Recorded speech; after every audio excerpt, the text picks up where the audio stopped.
اللہ تعالیٰ نے کبھی کسی کو زندگی میں ایسا بوجھ نہیں دیا جو اس کو اٹھانے کے لائق نہ ہو۔ اگر تمہیں اس دور میں، اس ملک میں، اس حالت میں، اگر تمہیں اس جگہ پیدا کیا اور اس جگہ تمہیں یہ فیملی دی اور تمہیں یہ موقع دیے، تو اس کا مطلب ہے تم سے زیادہ کوالیفائڈ ان چیلنجز کا سامنا کرنے کے لیے اللہ کی نظر میں کوئی اور نہیں تھا، تم ہی تھے۔ تمہیں چنا گیا، تمہیں اس فیملی میں چنا گیا۔ کبھی کبھی تم اپنی فیملی کو دیکھتے ہو، کہتے ہیں میں اس فیملی کا حصہ ہوں کیسے؟ مجھے سمجھ نہیں آتی اللہ کی کیا پلاننگ تھی کہ یہ میرا بھائی ہے۔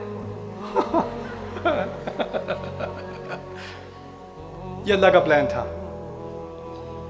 کیا کچھ لوگ اتنے لکی ہوتے ہیں، وہ وہاں ہوتے ہیں، وہ وہاں ہوتے ہیں، اور تو لوگوں کی obsession بن گئی ہے اب انسٹاگرام پہ جا کے، ٹک ٹاک پہ جا کے کسی کی شادی کی ویڈیوز دیکھ رہے ہو، کسی کی ویکیشن کی ویڈیو، وہ ترکی میں، وہ استنبول میں، ہائے دیکھو ذرا، اوہو اوہو۔ ایسا بھی ہو سکتا ہے کہ تمہیں کسی چیز سے کراہت ہے، بری لگتی ہے، لیکن اللہ نے اس میں بہت خیر ڈالی ہے۔ اور اس کا اپوزٹ بھی ٹرو ہے، ہمیں لگتا ہے کبھی کوئی چیز بہت ہی اچھی ہو لیکن اللہ نے اس میں بہت شر ڈالا ہے۔ ہمارے جذبات کہہ رہے ہیں کہ یہ سب سے بہترین چیز ہے، اس سے اچھا کیا ہوگا، لیکن اللہ کہہ رہا ہے نہیں، تم اپنے جذبات کو بھی میرے سامنے سرنڈر کرو، میری بات مان لو، مجھ پہ اعتبار کر لو، اپنے جذبات پہ اعتبار کم کرو، میرے کلام پہ اعتبار زیادہ کرو۔ کبھی کبھی ہم سمجھتے ہیں جسم کو جھکانا، سر کو جھکانا، سجدہ کرنا، یہ اللہ تعالیٰ کے سامنے ہم سرنڈر کر کے، انسان ظاہری سر تسلیم خم کر سکتا ہے، حلال کھا سکتا ہے، حرام چیز سے رک سکتا ہے، لیکن ایک اور عبادت اللہ تعالیٰ کی ہوتی ہے اپنے جذبات کی۔ یہ ہم اپنے جذبات کو اوپر کر دیتے ہیں، اور جو اللہ کہہ رہا ہے کہ ان جذبات کو کنٹرول کرو، ان کو، یہ جیسے ایک ڈیم پھٹتا ہے نا تو پانی نکلتا ہے، تو جذبات ایسے ہوتے ہیں۔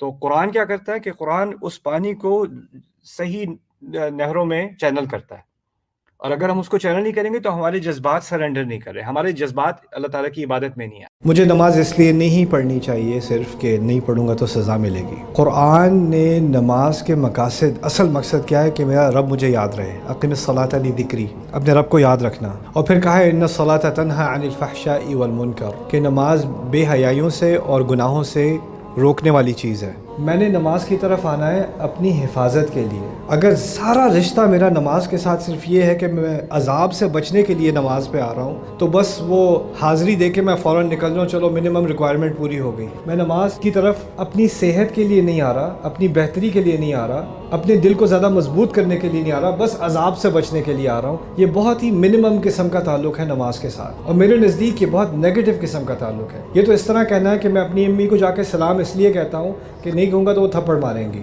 ماں کو جا کے سلام اس لیے کہا جاتا ہے کہ مجھے اس سے محبت ہے، میرا دل نہیں مانتا کہ میں جا کر سلام نہ کروں، اٹھ کر گلے نہ لگاؤں۔ جس چیز سے محبت ہو جائے نا تو وہ انسان، انگلش میں وہ کہتے ہیں والا صبر ذرا مختلف ہے۔ صبر میں ہے غلط بات ہو رہی ہے، آپ اس کو خاموشی سے برداشت کر رہے ہو، پھر آپ کسی سے جا کے کہتے ہو کہ یہ غلط بات ہو رہی ہے، میں کیا کروں؟ بیٹا صبر کرو، یعنی حق کی بات مت کرو، خاموشی میں صبر کرو۔ قرآن جو واضح الفاظ میں کہہ رہا ہے، یہاں بچے بچے کو یاد ہے، بڑوں کو یاد ہے، چھوٹوں کو یاد ہے، وَتَوَاصَوْا بِالْحَقِّ وَتَوَاصَوْا بِالصَّبْرِ، سب کو یاد ہے، لیکن ہم نے جو صبر بنایا نا وہ ہے إِلَّا الَّذِينَ آمَنُوا وَعَمِلُوا الصَّالِحَاتِ وَتَوَاصَوْا بِالصَّبْرِ۔ میں تھوڑی سی بیچ میں اسکپ ہو جاتی ہے بات، یہ نہیں کہا حق کی بات نہیں کرنا، یہ باتیں مت کرنا، اس سے بڑی مصیبت ہوگی، بس تم صبر کر لو، ہم نے بھی صبر کیا تھا، تم بھی صبر کرو، اللہ تعالیٰ تبدیلی لائے گا۔ اللہ تعالیٰ نے جو تبدیلی لانے والا نظام بنایا نا اپنا، وہ یہ ہے کہ پہلے حق کے لیے انسان کھڑا ہوتا ہے، پھر اللہ کی مدد آتی ہے، اور اس کی مدد کے آنے تک آپ نے حق کی بات کرتے رہنا ہے اور حق کے ساتھ کھڑے ہوتے رہنا ہے۔